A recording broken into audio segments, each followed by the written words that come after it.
Hello and welcome to the YouTube home of the Reptile Goth. As always, I'm Morgan. Today our topic of discussion is going to be manatees. So one morning a few weeks ago, I was sitting there sipping on some coffee, scrolling through Facebook, ignoring my responsibilities for the day, and I noticed an article that claimed manatees are no longer endangered. So I decided, read the article.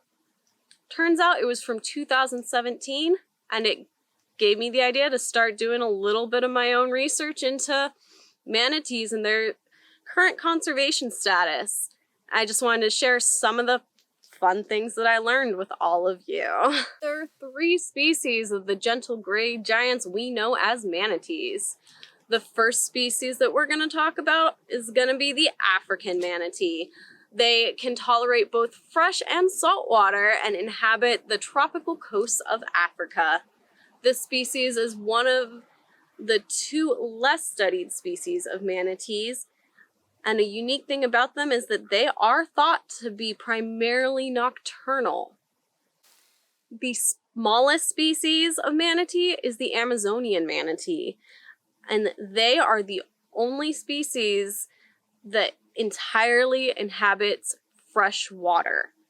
They are not found at all in salt water, and they also tend to live in small groups. The third and most well-known species of manatee is the West Indian or Florida manatee. And this was the species that article that originally sparked my curiosity was all about. And yes, they were taken off the U.S. endangered species list in 2017 and reduced to a threatened status. Now, all 3 species of manatees are closely related to their entirely marine cousin, the dugong, who is not really going to be featured any further in our discussion today, other than there's only 1 species still currently alive, and the other one was hunted to extinction in the 1700s. So why would an animal that's no longer considered endangered still be listed as threatened by the U.S. Fish and Wildlife Service? Well, we're going to explore that a little bit right now. As a whole, manatees have a very restricted environment in which they are able to live. They lack a thick blubber layer that other marine mammals have, like whales and dolphins, that allow them to inhabit colder waters. Manatees, however, are restricted to the tropical waters that remain fairly warm year-round so that they don't freeze to death. In addition to having a very restricted area in which they can live, manatees have a very specialized diet that is very low in nutritional value.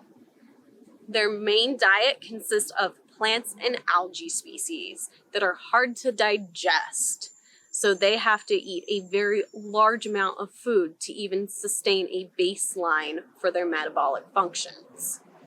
Luckily for manatees, they're not restricted entirely to aquatic plants that they can find underwater. They have a cute little specialized upper lip that allows them to lift their heads up and pluck vegetation off of the banks lining canalways or straight off of overhanging branches. This ability to find food both on land and in the water does give them a little bit of variety in what they can eat, which is helpful when you're pretty much stuck to one food source that's not going to yield a lot of energy.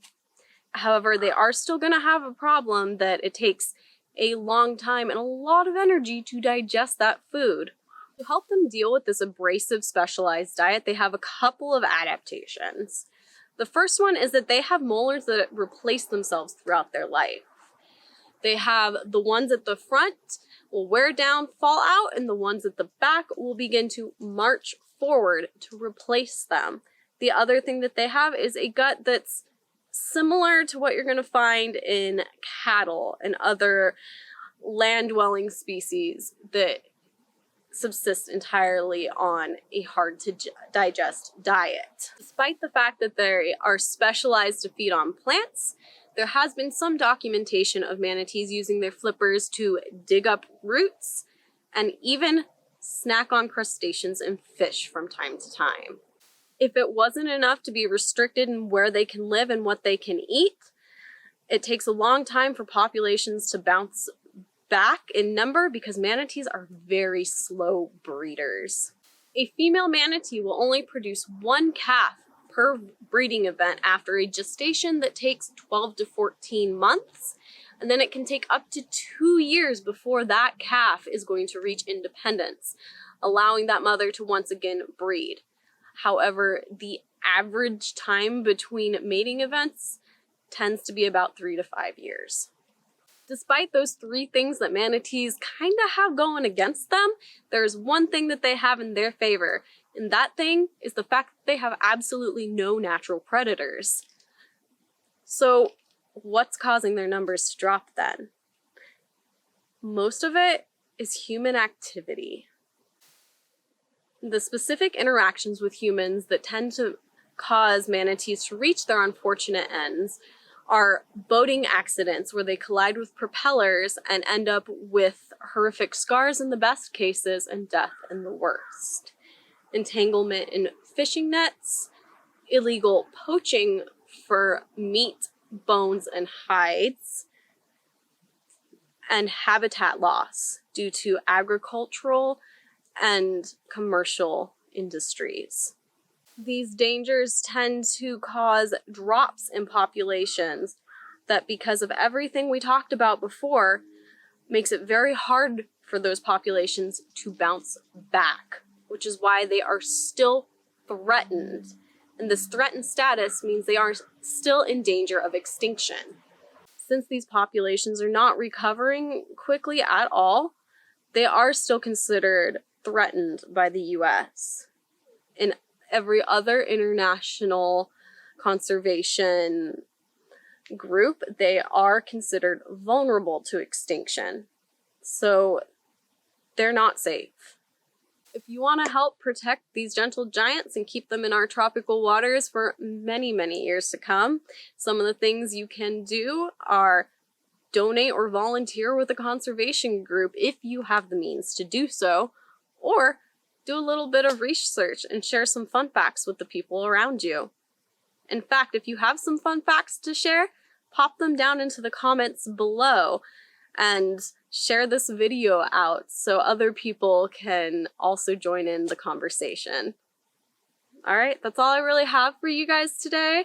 I hope you learned something fun about manatees, and I hope you like and subscribe, maybe even give that bell a ring.